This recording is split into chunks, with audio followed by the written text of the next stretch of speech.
ये राइफल तुम्हारी अमानत इसी संदूक में रहेगी। उसके बाद तुम्हें ये बताया जाएगा कि तुम्हारा अगला मिशन क्या है। इस दौरान में अगर हमारा आदमी पाकिस्तानी साइंसदान और उसकी बेटी को दुश्मन के चुंगल से छुड़वाने में कामयाब ना हुआ तो फिर तुम्हें उस मिशन पर जाना होगा। अब तुम सो जाओ। बम्बई सेंट्रल के स्टेशन से पंजाब को जाने वाली गाड़ी रात के 8:30 बजे छूटती है। मैं तुम्हारे साथ नहीं जाऊंगा, तुम्हें अकेले ही यहाँ से रेलवे स्टेशन और फिर अपने टारगेट की तरफ रवाना होना होगा। अब तुम आराम करो। हो सकता है तुम जिस मिशन पर जा रहे हो वहाँ तुम्हें कई रातें सोना नसीब न हो। शाम के 7:30 बजे जब चरनी रोड पर बत्तियां रोशन हो गईं, हकीम जी ने अपने कमरे में ही आकर मुझे 500 रुपए दिए और कहा, अब तुम खामोशी से निकल जाओ। ये याद रखना कि माता शेरावाली के भक्त जे हो माता की, शेरावाली माता की का नारा लगाया करते हैं। अच्छा, खुदा हाफिज। खुदा तुम्हारा हाफिज व नासिर हो। मेरी और करोड़ों पाकिस्तानियों की खामोश दुआएं तुम्हारे साथ हैं। हकीम जी दरवाजा खोल कर निकल गए। मैंने आईने में अपनी शक्ल देखी। मैं तमिलनाडु के आचार्य जी से पंजाब के पहाड़ी इलाके का साधु बन गया था। 500 रुपए के नोट और सीधा का दिया हुआ सांप का मनका मैंने रुमाल में लपेटकर अपनी कमर के साथ बांध लिया। मेरे पाँव में ऊपर से मोटी बंद चप्पल थी। मुझे किसी किस्म का हथियार रखने से हकीम जी ने सख्ती से मना कर दिया था। मैंने हाथ उठाकर खुदा के हुजूर अपनी और अपने प्यारे वतन पाकिस्तान की सलामती की दुआ मांगी और कोठरी से निकल आया। दवाखाने में बत्ती जल रही थी। हकीम जी ने आंख उठाए बगैर हाथ के इशारे से खुदा हाफिज का जवाब दिया। मैं दवाखाने की ड्योढ़ी से गुजरकर चरनी रोड पर आ गया। अब मुझे टैक्सी की जरूरत थी। विक्टोरिया बहुत देर लगा देती। जो 1971 के बाद का बम्बई था, मॉडर्न और हर किस्म की जदीद सहूलतों से लैस। मुझे चरनी रोड पर ही एक टैक्सी मिल गई। स्विमिंगटन रोड पर वाक़े बॉम्बे सेंट्रल का रेलवे स्टेशन जगमगा रहा था। मुसाफिरों की रेल पेल लगी थी। स्टेशन के बाहर गोल फवारे के आसपास मोटर कारें, वैगनें, स्कूटर और विक्टोरिया बग्गियां खड़ी थी। मैंने टैक्सी में बैठे बैठे कमरबंद में से 100 रुपए का नोट निकाल लिया था। टैक्सी वाले के पास रेजगारी नहीं थी। बम्बई से अमृतसर का टिकट लेकर मैंने टैक्सी वाले को किराया अदा किया और खुद प्लेटफॉर्म पर आ गया। ट्रेन पंजाब मेल तैयार खड़ी थी। 3rd क्लास के एक डिब्बे में मुझे भी जगह मिल गई। भारत के लोग वैसे भी बहुत ज़ईफुल एतक़ाद हैं और साधु संतों को करने वाला समझकर उनकी बड़ी सेवा खिदमत करते हैं। डिब्बे में रश था मगर मुसाफिरों ने इधर उधर हटकर मेरे लिए जगह बना दी। ये बड़ा लंबा सफर था। 1 घंटे बाद कल्याण का स्टेशन आया तो मुझे पूरियां, कचौरियां, लड्डू, बर्फी पेश की गई। अमृतसर तक मुसाफिर उतरते चढ़ते रहे लेकिन मेरी खिदमत जारी रही। मुझे पल्ले से 1 पाई भी खर्च न करनी पड़ी। अमृतसर पंजाब मेल का टर्मिनल था। यहाँ पंजाब मेल का सफर खत्म हो गया। मुझे यहाँ से बरास्ता पठानकोट जम्मू के लिए गाड़ी पकड़नी थी। मैंने रेलवे वेटिंग रूम में ही गुस्सी किया, जहाँ एक बार फिर शेव बनाई, सर मुंडवाया और रात वेटिंग रूम के अंदर ही गुजारी। पंजाब में मौसम सरमा शुरू हो गया था। मेरे पास गर्म कंबल नहीं था। सोचा जम्मू पहुंचकर खरीद लूंगा। जम्मू तवी एक्सप्रेस अगले रोज सुबह 7 बजे अमृतसर से रवाना होती थी। वेटिंग रूम में ठंड थी।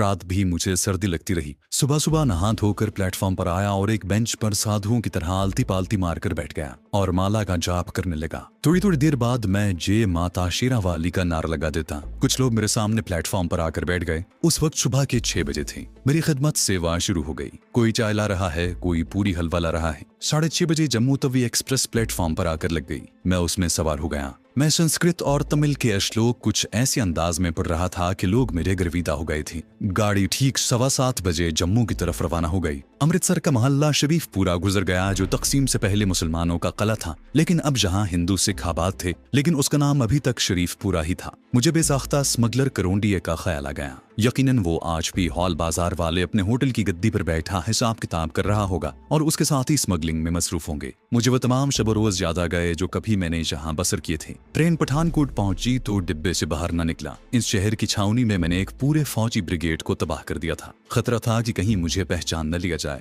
हिफ्ज़-ए तक़द्दुम के तौर पर मैं ट्रेन में ही बैठ रहा। जहां सर्दी ज्यादा हो गई थी। जहां से गाड़ी चली तो 2-1 छोटे स्टेशनों पर रुकने के बाद जम्मू पहुंची। रास्ते में मुझे एक जगह रेलवे लाइन के करीब सड़क पर फौजी कैनवाय भी गुजरता नजर आया। जम्मू कश्मीर का दरवाजा था, जहां बहुत बड़ी छावनी थी और हिफाजती इंतजामात और चेकिंग बड़ी सख्त थी। भारत के लोगों को भी कश्मीर जाने के लिए जहां खुसूसी परमिट दिखाने पड़ते थे। जगह जगह CID के आदमी फिर रहे थे। ये सब कुछ मुझे बता दिया गया था। मैं भी दूसरे मुसाफिरों के साथ प्लेटफॉर्म पर उतर आया। मैंने जहां जय माता शेरावाली का नारा लगाने से परहेज ही किया। मुझे खामखा CID वालों की तवज्जो अपनी तरफ मरकूज नहीं करनी थी। पहाड़ी मकाम होने की वजह से जहां काफी ठंड थी, मुझे सर्दी लगने लगी। मैं जम्मू शहर में पहली बार दाखिल हो रहा था। शहर के पुराने तर्ज के बाजार में काफी रश था। मैं पुराने कपड़ों की एक दुकान में घुस गया। एक कंबल खरीदना चाहता था। दुकानदार ने मुझे माता का भगत देखकर कंबल की कीमत लेने से इनकार कर दिया। मैंने भी इसरार न किया। उसी दुकान में एक सूखा सा लंबा तड़ंगा आदमी लंबी गर्म सदरी पहने बैठा सिगरेट पीते हुए मेरी तरफ गौर से देख रहा था। मेरा माथा ठनका, मगर मैंने किसी किस्म की घबराहट का इजहार न किया और जे माता शेरा वाली का नारा लगाते हुए दुकान से बाहर आ गया। अब मुझे ये मालूम नहीं था कि बाग जोगियां वाला किस तरफ है। धूप निकी हुई थी, दिन रोशन था। मैं एक हाथ में त्रिशूल वाली छड़ी और दूसरे हाथ में मनकों की माला लिए बाजार में से गुजर रहा था। लोगों की भीड़ थी, उनमें साइकिल रिक्शे और तांगे भी घुसे हुए थे। एक आदमी से मैंने जोगियां वाले बाग का रास्ता पूछा और उधर को चल पड़ा। लारियों के अड्डे पर लोगों का हुजूम था। मैं सड़क पार करके दूसरी तरफ आया तो किसी ने पीछे से आवाज दी, महाराज। मैंने मुड़कर पीछे देखा, वही सूखा साखा सदरी वाला मुश्तबा आदमी मेरी तरफ बढ़ रहा था। मैंने महाऋषियों के अंदाज में कहा, क्या बात है बच्चा। वो आदमी जो यकीनन CID का आदमी था मेरे करीब आया, बड़ी नर्म जबान में बोला, महाराज आप माता जी के दर्शनों को जा रहे हैं। उसकी आवाज में नरमी और लजाजत थी, मगर कमबख्त की चमकीली आंखें बड़ी गहरी और तेज नजरों से मुझे देख रही थीं। साफ जाहिर था कि उसे मुझ पर शक है कि मैं दुश्मन का जासूस हूँ। मैं पूरी तरह अपने हवास में रहा। इन तजुर्बों से मैं कई बार गुजर चुका था, लेकिन चूंकि मेरे माजी की तबाहकारियों का मरकज पठानकोट करीब ही था, इसलिए अंदेशा था कि कहीं उसने मुझे पहचान न लिया हो। ऐसी सूरत हाल में मेरे लिए मुश्किलात पैदा हो सकती थी। फिर भी मैं उसे खातिर में न लाया और त्रिशूल का रुख आसमान की तरफ करके बोला, बच्चा ये तो भगवान की लीला है जिसका प्रकाश माता जी के पवित्र स्थान में है। हम तो भगवान के दर्शन करने आए हैं। ये बात मैंने अमृतसरी पंजाबी लहजे में कही थी।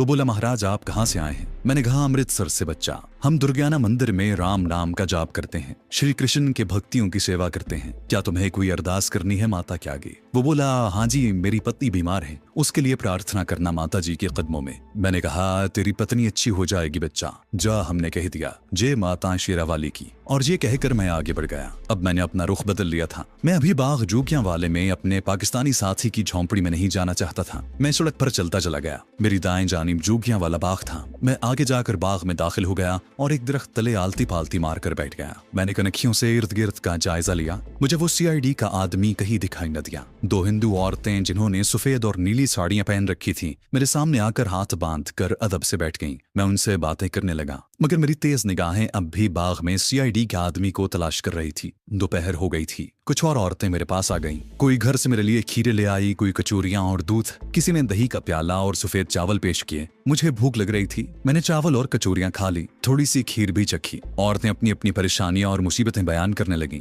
मैंने उन्हें तसल्ली दी कि माता शेरावाली उनके कष्ट दूर करेगी। मुझे जम्मू पहुंचते ही जोगियां वाले बाग में मुकीम अपने एजेंट साधु माता दास से राब्ता पैदा करने की हिदायत की गई थी। उस कमबख्त CID वाले ने मेरा रास्ता खोटा कर दिया था। बहरहाल मैं चौकस बैठा था। तीसरे पहर मैंने अपने अकीदतमंदों को वहां से भगा दिया। फिर वहां से उठा और बाग के बड़े गेट की तरफ चल पड़ा। अपने एजेंट की झोंपड़ी मुझे दूर ही से नजर आ गई, जो सफेदे के दरख्तों की छावनी में बनी हुई थी। झोंपड़ी के बाहर 2 औरतें और 2 मर्द बैठे थे। साधु माता दास मुझे दिखाई नहीं दे रहा था। मैंने बज़ाहिर उस झोंपड़ी के करीब से आगे निकलते हुए रुककर झोंपड़ी की तरफ देखा और त्रिशूल उठाकर माता शेरावाली का नारा लगाया। मेरा ख्याल था कि अपना एजेंट झोंपड़ी में होगा, मेरा नारा सुनकर बाहर आ जाएगा, मगर झोंपड़ी से कोई साधु बरामद न हुआ। मैं झोंपड़ी के आगे एक तरफ होकर बैठ गया। एक आदमी झोंपड़ी के साथ लगा कोंडी डंडे से भंग कूट रहा था। वो थोड़ी थोड़ी देर बाद सब्ज भंग में पानी का छींटा दे देता। मैं माला फेरने लगा। थोड़ी देर बाद झोंपड़ी के अंदर एक तमतमाए हुए सुर्ख सफेद चेहरे और स्याह काली लटों वाला साधु बरामद हुआ। उसकी अकीदतमंद मर्द और औरतें अदब से झुक गईं। साधु ने मेरी तरफ निगाह उठाकर देखा और बोला, महाराज तुम कौन हो। मैंने त्रिशूल ऊपर उठाकर कहा, माता शेरावाली के दर्शनों को जा रहे हैं, सोचा तुम्हारे भी दर्शन करते चले। महाराज भी तो अभ्यासी ऋषि मुनि हैं। अभी तक इस बात की तस्दीक नहीं हुई थी कि अपना एजेंट यही शख्स है या नहीं। दूसरे लोगों की मौजूदगी में उससे खुलकर कोई बात नहीं कर सकता था। ये सुर्ख सफेद मजबूत जिस्म वाला साधु झोंपड़ी के आगे बिछी हुई हिरन की खाल पर बैठा था। एक औरत जल्दी से उठकर उसके चरणों में बैठ गई और उसके पांव दाबने लगी। उन्होंने साधु की सेवा शुरू कर दी। इस दौरान मैं चारों तरफ एक तेज निगाह डाल चुका था। वो CID वाला आदमी मुझे न बाग में और न ही बाजार की जानिब किसी जगह दिखाई दिया। हो सकता है वो CID का आदमी न हो,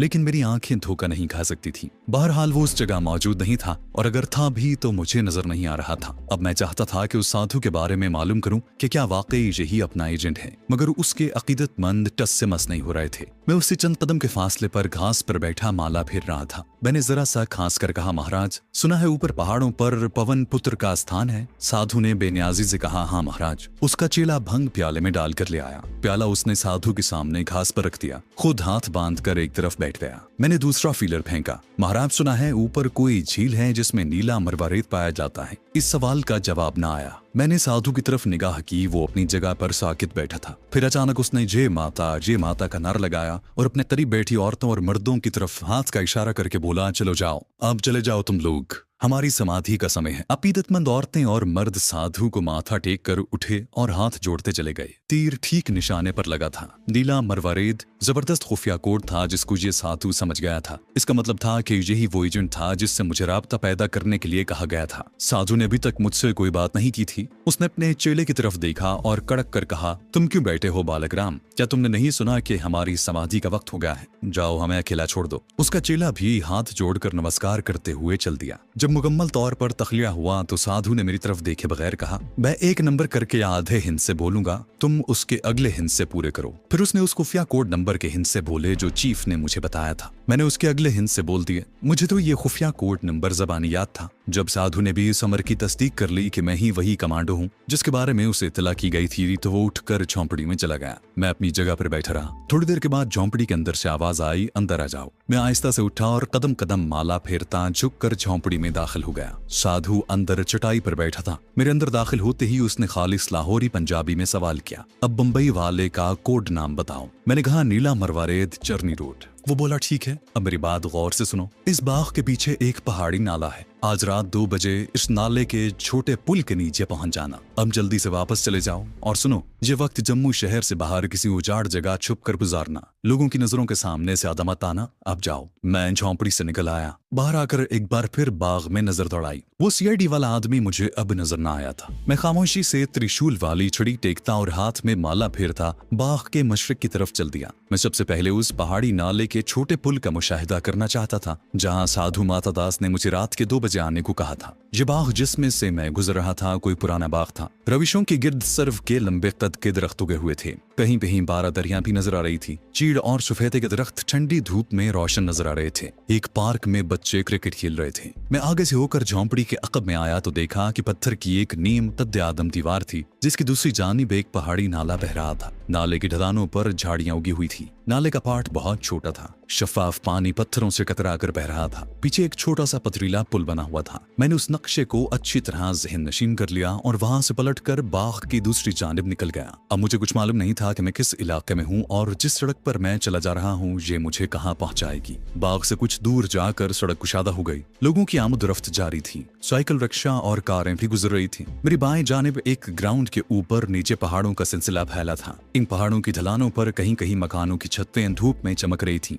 बाजार में ट्रैफिक एकदम इधर उधर हट गई। मैंने सोचा कि शायद किसी वजीर की गाड़ी आ रही हो। मैं भी ग्राउंड की दीवार के साथ लगकर खड़ा हो गया। एक मिलिट्री कैनवॉय गुजरने लगा। भारी फौजी ट्रक थे जो तरपाल से बंद कर दिए गए थे। फौजी ट्रकों की अगली सीटों पर मुझे सिख फौजियों की शक्लें साफ नजर आ रही थी। ये कोई 15-16 ट्रकों पर मुश्तमिल कैनवॉय था। कैनवॉय गुजर गया तो सड़क पर फिर मामूल के मुताबिक ट्रैफिक शुरू हो गई। मैं किसी ऐसी जगह की तलाश में था जहां मैं आधी रात तक का वक्त छुप कर गुजार सकूं और लोगों की नजरों में ना आऊं। ग्राउंड खत्म हुआ तो आगे ढलवान जमीन आ गई। उसके आगे एक बड़े नाले का पुल था। मैं पुल पर से गुजरा। काफी बड़ा और तवील पुल था। पुल के दूसरे किनारे पर जरा ढलान पर माता शेरावाली का एक मंदिर था जिसके कलश पर जर्द रंग का झंडा लहरा रहा था। मैंने कंबल शानों पर डाल रखा था जिसकी वजह से मैं ठंडी पहाड़ी हवा से महफूज था। जम्मू में वाकई सर्दी थी लेकिन आसमान बिल्कुल साफ था। सूरज मगरिब की पहाड़ियों की जानिब झुक गया। दाएं तरफ चंबा और कांगड़ा की बाज बर्फपोश चोटियां धूप में चमक रही थी। मैंने यही मुनासिब ख्याल किया कि अंधेरा होने तक इस मंदिर में ही वक्त गुजारा जाए। चुनाचे पुल के दूसरे किनारे पर पहुंचकर मैं ढलान उतरकर माता शेरावाली के मंदिर के अहाते में आकर